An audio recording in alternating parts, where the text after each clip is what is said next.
Now, also joining us from the French capital is Abdennour Toumi. He's a political analyst for the Middle East and the North Africa region. Really good to have you with us, Abdennour. As you heard there, police brutality in France isn't a new thing. In fact, Europe's top human rights commissioner said recently French riot police were accused of using excessive force during protests against pension reforms. But excessive force and police brutality against France's ethnic minorities has long been a problem, hasn't it?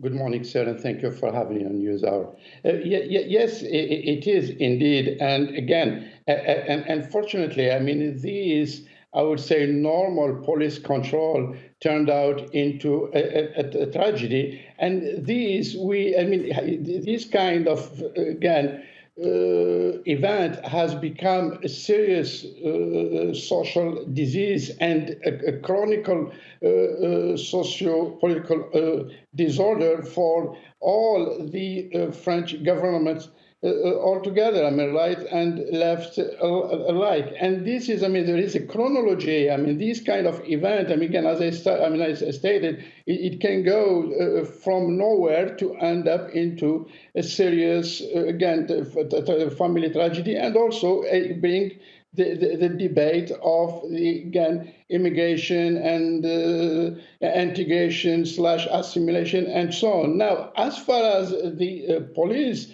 reaction goes toward these kind of, again, delicate and rough situations, there is a kind of, I won't say, the word maybe would be a little bit harsh, it kind of laxism from the police, not the police institution, but some of the policemen who are already, again, it's not because of lack of instructions or training or so on, but just kind of like fatigue for dealing with this, again, as I said, a social disease that is, has become a serious challenge for the government. Now, because there were events before that, in Le Vent-Velin in the city of Lyon in the 90s, and now in 2005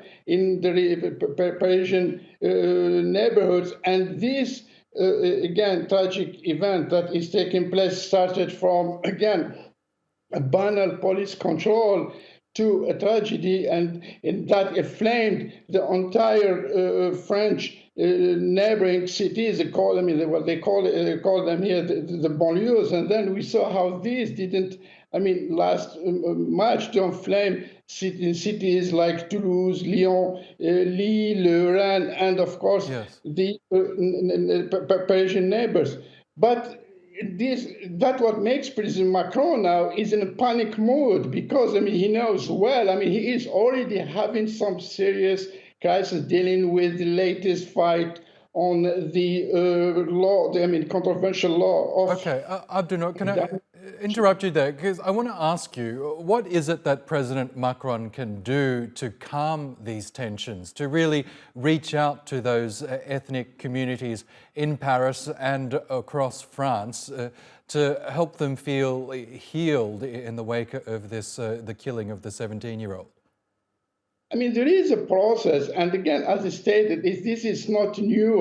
President Macron knows well that, he is in delicate situation. He has to manage this, as it was stated in the reportage. So, on one hand, has to appease the anger and the anger of the protest, and on the other hand, he has also to please the police, because he is already challenged by the entire police, and notably the strong union that is leaning, if not, having close ties with the far-right party of Marine Le Pen and other extreme parties like Eric Zemmour. So President Macron now, he's in a preemptive move, is trying to just have some control, because he knows well, if he can't control it, he will face the same a nightmare for him, a scenario of 2005 that this kind of events inflamed France for 3 weeks. So again, the long story short,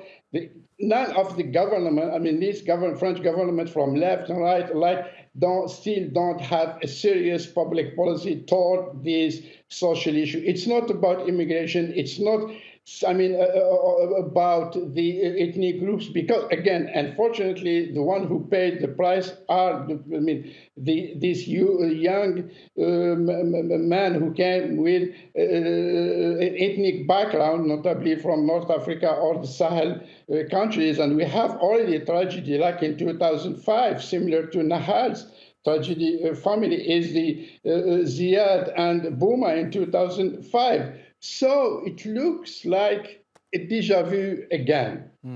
Okay. Abdennour Toumi, we'll have to leave it there. But thanks, as always, for joining us on the program. Thank you so much.